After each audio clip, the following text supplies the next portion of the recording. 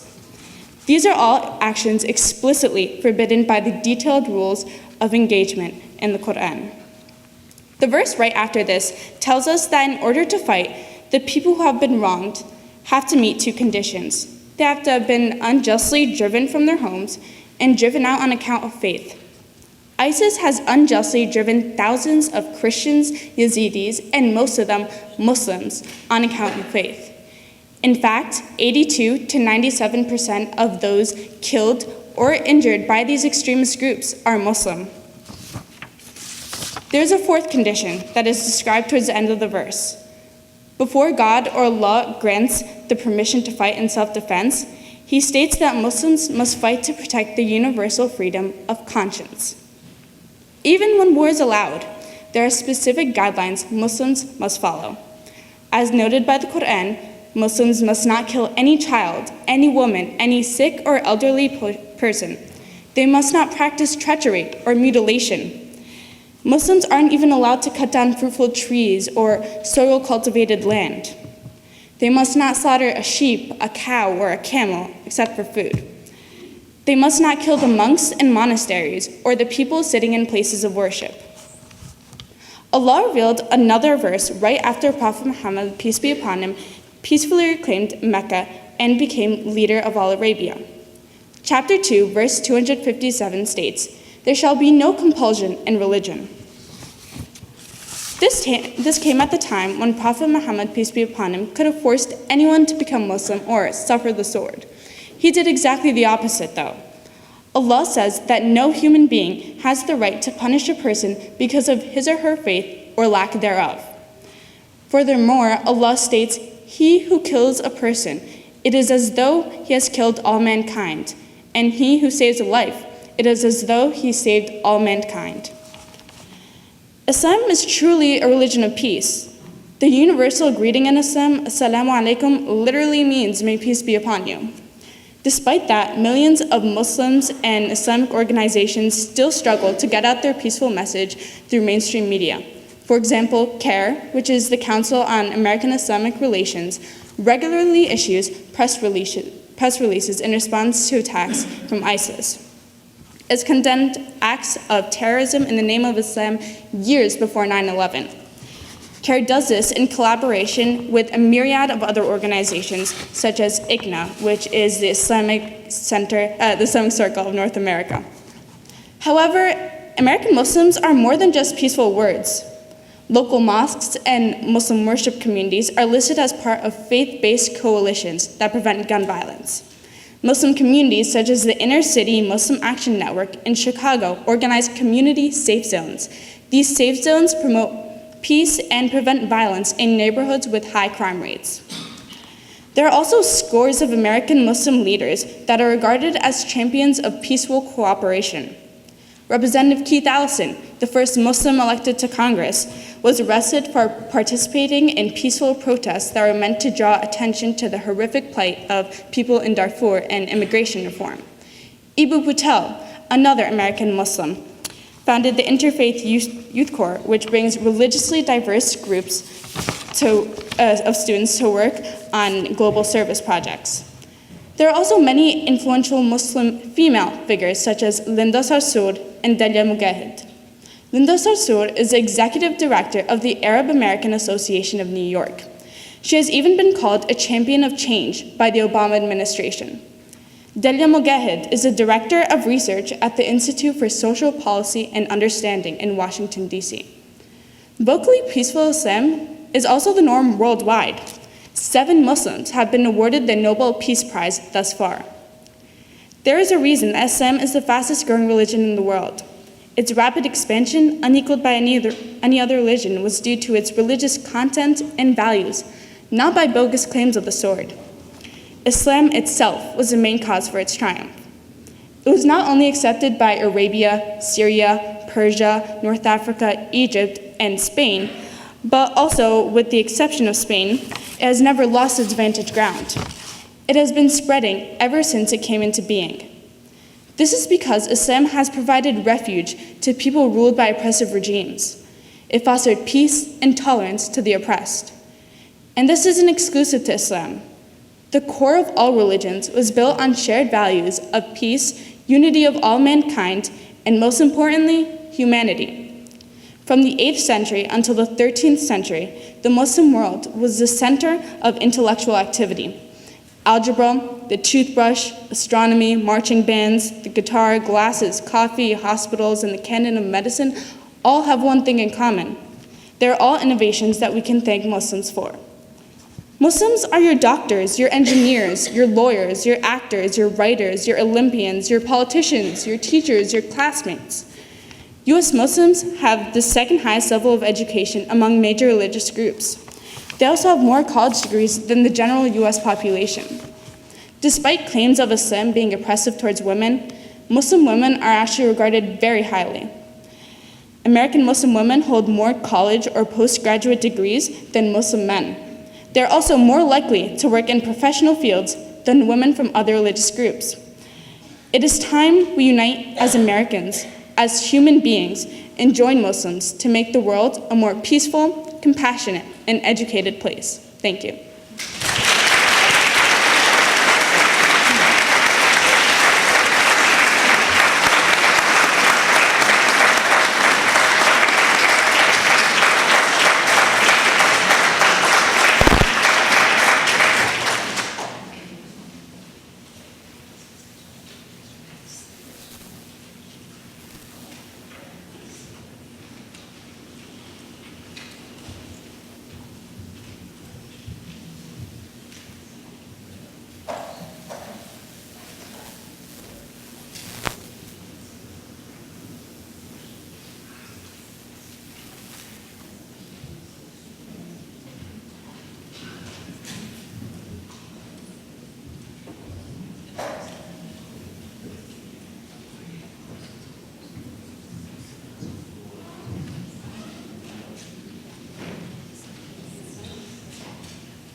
Good evening, everyone.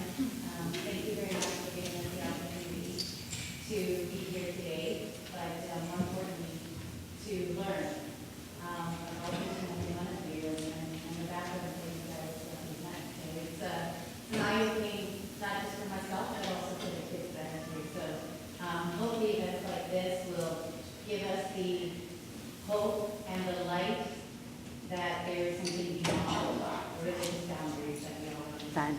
And hopefully one day we will have this journey towards love with a capital L. So I look forward to that journey, hopefully with most of you, with all of you that are represented here. So before we begin, the kids will share a little bit about who they represent, and along with the Shabad, the hymn that we're going to sing today. Waheguru Ji Ka Khalsa, Waheguru Ji Ki Fateh. We are the students at the Quran Singh Academy, which teaches us of the Sikh faith. The three core principles that we live by are Nan Japna, always remember the Almighty, Get karna, honest living, not to cheat anyone. Vanchakna, to share all that we have with anyone who needs it. The Shabad that we're going to sing today is Tu Mera Pita, Tu Hai Mera Mata, which means you're my father and you're my mother. Tu Mera Bandhap, Tu Mera Prata, you're my relative and you're my brother. Tu Mera Rakha Sabni Thai, Tabu Keha Khara Jia. You are my protector, everyone. There's no reason for me to feel fearful. Here the Guru is saying we are all children of that one master, so therefore we have no reason to be afraid of anyone or anything around us, because that voice will protect us. Let's sing this Shabad together. Waheguru Ji Ka Khalsa, Waheguru Ji Ki Fateh.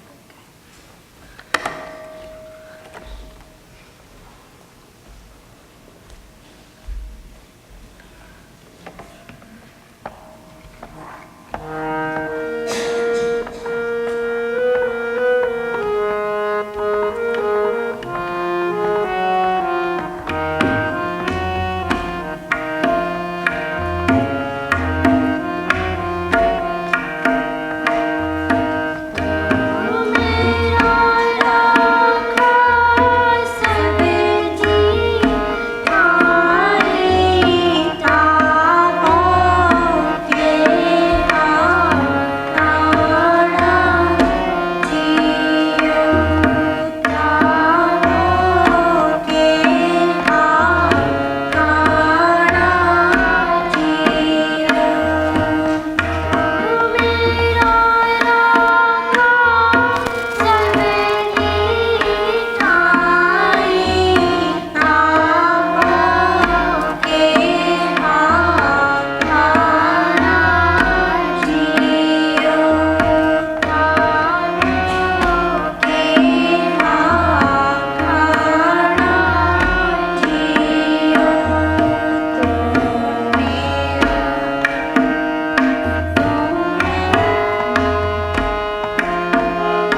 Oh, wow. Hi, everyone. My name's Vidhi Jain. I'm also representing Jainism, which you saw that lovely skit on before earlier today. This is my first time here, but I'm so delighted and grateful to be here. And I don't really have anything formal written on what the song's about, but the basic feeling behind it is a common man telling God that, like, you've done so much for me, and just do me, or give me some more mercy, and put me out of this constant cycle of life and death, because Jainism's about good karma and bad karma, and you're always trying to achieve a balance between your good karma and bad karma, and you reach, I guess, the best state once you have no good karma left and no bad karma left. So that's what this song's asking. Okay. बिन मांगे जब इतना दिया है थोड़ी कृपा प्रभु और करो बिन मांगे जब इतना दिया है थोड़ी कृपा प्रभु और करो तेरे ही जैसा मैं बन जाऊं बस इतना वरदान भी दो मुझे मुक्ति दो बस मुक्ति दो कर्मों से मुझे मुक्ति दो जन्म से और मरण से मेरे दुर्गुणों से मुक्ति दो जन्मना ऐसा जो मैंने न धारा दुख ही वहाँ हर बार मिला बन के अनाथ में भव भव भटका नाथ तेरा अब साथ मिला अब समझा तुझे दे वो स्थान मुझे जहाँ पाऊँ ना दुख में जरा मुझे मुक्ति दो बस मुक्ति दो कर्मों से मुझे मुक्ति दो जन्म से और मरण से मेरे दुर्गुणों से मुक्ति दो तेरे ही मार्ग पर जो चला है तेरे ही जैसा वो भी बना है तुझसे जिसने दिल ना लगाया सारे दुखों को उसने भुलाया तेरे जैसा ही मुझे अब दे तू ही दानी है सबसे बड़ा मुझे मुक्ति दो बस मुक्ति दो कर्मों से मुझे मुक्ति दो जन्म से और मरण से मेरे दुर्गुणों से मुक्ति दो मुझे मुक्ति दो बस मुक्ति दो कर्मों से मुझे मुक्ति दो जन्म से और मरण से मेरे दुर्गुणों से मुक्ति दो मुझे मुक्ति दो बस मुक्ति दो कर्मों से मुझे मुक्ति दो thank you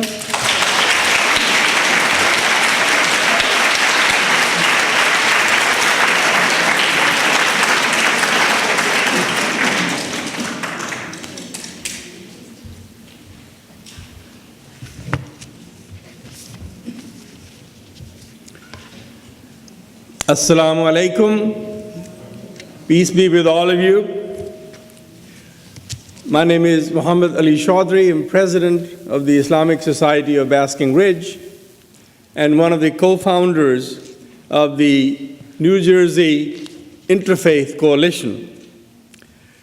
It is an honor for me to be invited again to speak to you about the pledge to stand up for the other. And thanks to a tremendous amount of support from a member of this center, Joe Ritacco, one of my dearest friends and biggest supporter, we have made a substantial amount of progress in moving ahead with the theme of our pledge. Before I speak about the pledge, however, I would like to remind myself and all of us to give special thanks. Yes, we must give special thanks for all the bounties that the Creator has provided for all of us.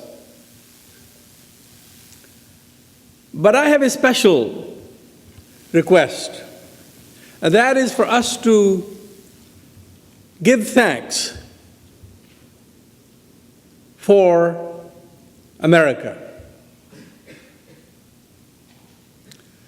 Despite the challenges that this country faces as a nation, and even with the most recent developments, we have to remember that America has been a unique experience. And despite the challenges and difficulties that we face, it is, in my view, still the greatest country on earth.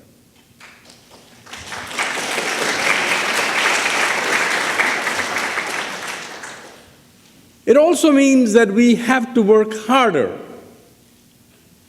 to achieve the purpose and the goals that the founders set for this nation. So it's not going to be easy. And that is why this challenge that we have in the form of this pledge is something that I would like to commend to you, to each one of you, young and old, men and women, clergy or non-clergy, to take it personally. It is okay for us, and it is important for us to remind our leaders and people in power to not engage in bigoted speech or follow policies that are divisive, promoting hate and anger. But I feel that we as individuals, no matter what faith we come from, where we were born, the language we speak, and how we worship the Almighty, each one of us, as citizens of this country, and citizens and residents of this state, this town, this community, we have a responsibility to each other. And that means that if we hear bigoted speech or actions, it is up to us to stand up for the other and speak up. Because if we stay silent, people will assume that it is okay to do what they're doing. It is okay for them to denigrate and marginalize individuals and whole communities. Because if nobody speaks up, they feel they have the mandate to do whatever they wish. And that is why I'm asking each one of you to please think very seriously about signing this pledge. Joe and the team have made copies and made available to you at the, I guess at the end of the row here, this column. I would ask you to sign that and leave it with us because we are keeping track of how many people have signed. There's also a few copies of a background page which I will urge you to take with you. Keep it for reference, make copies for others, and especially, I have a request for anyone who leads a congregation or any organization that is doing work in the community to please take it to the leadership of your organization and ask them to consider adopting this as one of the objectives, one of the goals for the organization. I would like to mention in particular the newly formed New Jersey Interfaith Coalition, which now is comprised of about 125 Muslim and non-Muslim organizations, houses of worship, civic organizations, people who are engaged in educational work have joined this effort. And one of its main goals is to take this pledge and really make it go viral. That is our commitment. And what I would like to mention to you is that the momentum that began with a small meeting at Drew University in March of 2015, where I proposed this pledge in a very informal way, has now taken the shape of a real movement. On November 1st of 2015, we met at the State Museum in Trenton. We had 2 state senators who joined us in taking the pledge, along with many other public officials and individuals. And especially due to the circumstances that we faced and the rhetoric, hateful rhetoric, during this presidential campaign, it became absolutely imperative for us to hold a second rally, which we now have planned to make an annual rally. And that second annual rally was held at Rutgers University on November 1st of 2016, at which we had the honor of having the Attorney General of the state of New Jersey as the keynote speaker. And he spoke of actions that his office has taken to combat bigotry and hate. We had the same 2 state senators, Senator Lesniak and Senator Greenstein, came and spoke. Joe Ritacco was a part of our team, or has been. Many others came and spoke. We had an incident of a member of the Board of Education in South Brunswick who was running for re-election after having served 3 years as a member of the board, found her campaign signs vandalized with words like ISIS sympathizer, raghead, and all kinds of other horrible things. We are now actually pursuing that as a hate crime. This is very important for us. We cannot sit back, and especially for Muslims, I want to make this appeal, that we must not indulge too much in our fears. We must recognize that the institutions established in this country, with the 3 branches of government, the press, and other institutions that support freedom of speech, freedom of religion, freedom of association, everything that an American is supposed to be able to do, you as a Muslim have every right to do that. And therefore, do not be afraid. In fact, when I leave here, I'm going to be going to Edison, where we have called a meeting of all of the Muslim leaders of various mosques and Islamic centers to precisely address this issue, which I had to do right after the election on the first Friday in our mosque in Basking Ridge, addressing the anxiety post-election and how to deal with fear.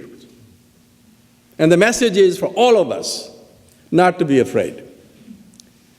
Because America is much greater, much stronger than any one individual, even a president of the United States.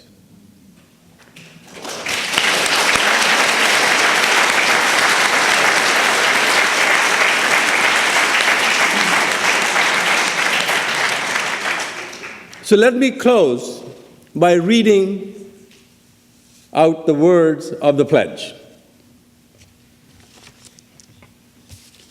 While interacting with members of my own faith, or ethnic or gender community, or with others, if I hear hateful comments from anyone about members of any other community, I pledge to stand up for the other and speak up to challenge bigotry in any form. Thank you very much.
Hello, my name is Sarah Fange, and I will be singing a Marathi classical song called Mana Mandira.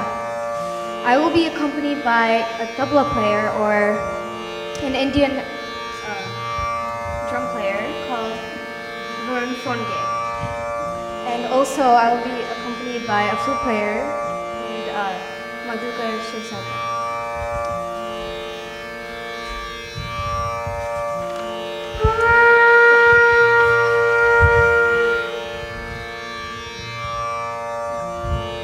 So this song is about a teacher imparting knowledge to his student about becoming a good human being. The teacher speaks of a path that requires cultivating sensitivity, empathy, as well as courage. It says each person is a self-luminous star and a sanctuary to divine consciousness filled with dreams of the future. Instead of living a life dedicated by destiny, one must spread their wings and fly to achieve great heights.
चारे शानी सहज सुखाका भोगी कोणी तळहाताच्या रेशानी सहज सुखाका भोगी कोणी स्वयंप्रकाशी तू तारा चैतन्याचा घाभार भर पंखातून स्वप्न उद्याचे झेप घेरे पाखरा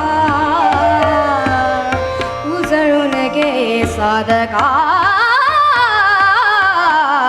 मन मंदिरा तेजाने उजळून गे साधका मन मंदिरा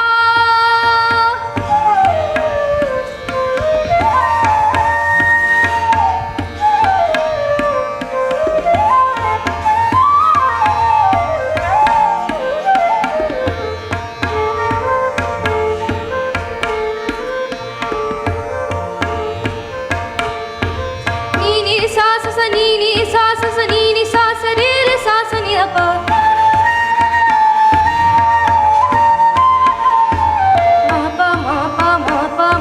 म प नी द प म ग रे स नि सा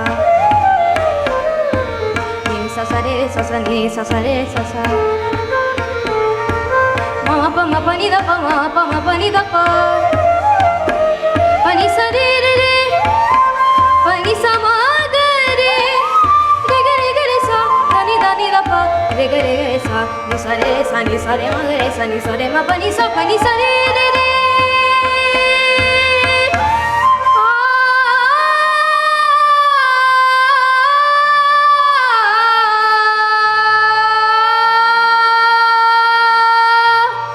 Thank you.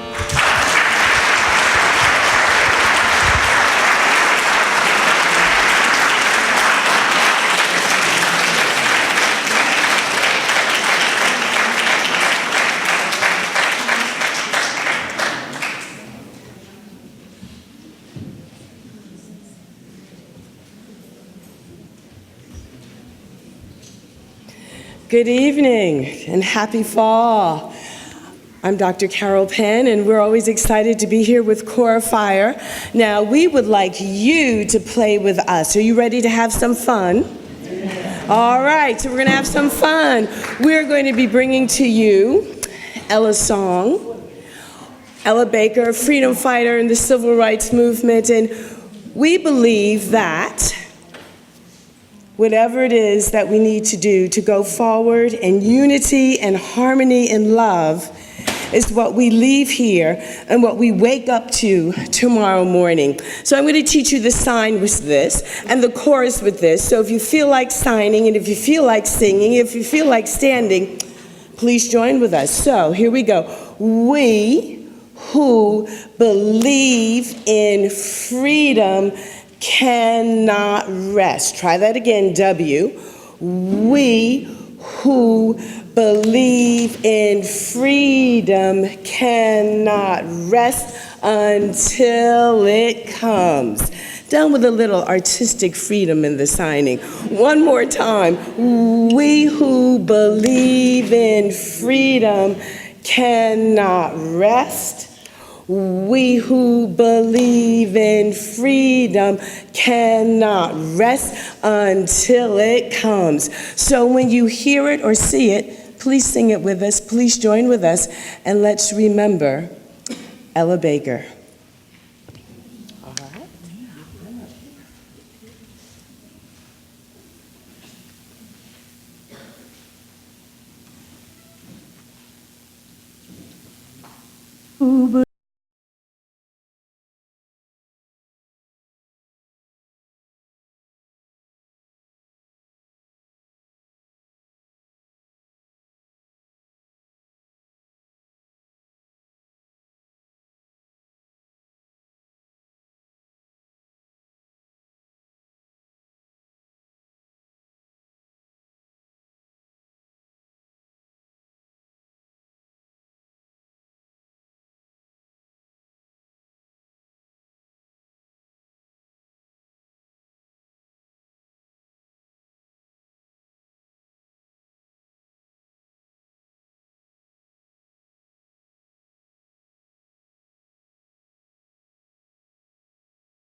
Well, I say this every year. What an honor to be standing up and looking at the incredible diversity right in front of me. This is one of my favorite days of the year.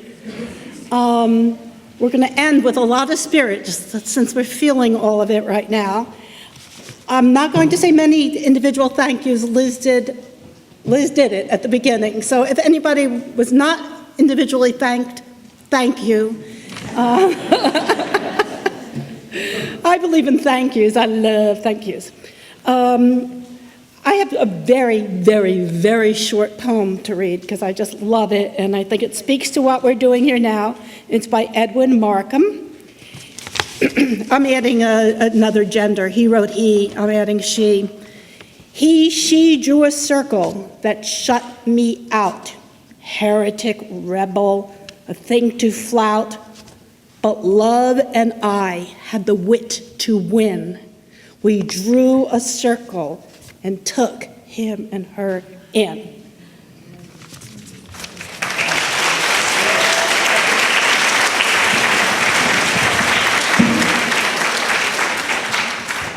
So we're going to end with, well, let me, before I say that, a note to, Esmond came up and reminded me, a note to all the performers, please stay around just for another few minutes, stand up here, come right up here before we exit, and there'll be a group photo. For those of you who are new to this meeting house, you'll see out in the hallway a photo from a previous United We Sing. It's one of the first things people see when they come in here, and we just want to add to it. After we are done with this very, very spirited, I'll just pick it right up, Roots and Wings drumming group. We have a request that we all stay to listen to it, but you don't have to sit, stand up, move, get ready for the meal. And then, when they are done, please queue up in all the different ways out of here. And Georgette, who spoke about the AME Church, she and her colleague and cousin have helped prepare a feast. Well, we've all prepared it, all the members of the Monmouth Center, but they're getting it all ready for us as we've been in here. So, did I forget anything, Esmond? Okay. Oh, and also don't forget to sign the pledge. There's a pen there, and on the other door. And if you don't stand there and sign it, please take it to the tables, and we'll come around and collect them because we might have a little bit of a bottleneck.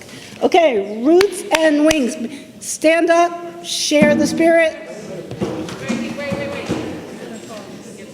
Oh, Skip's going to talk.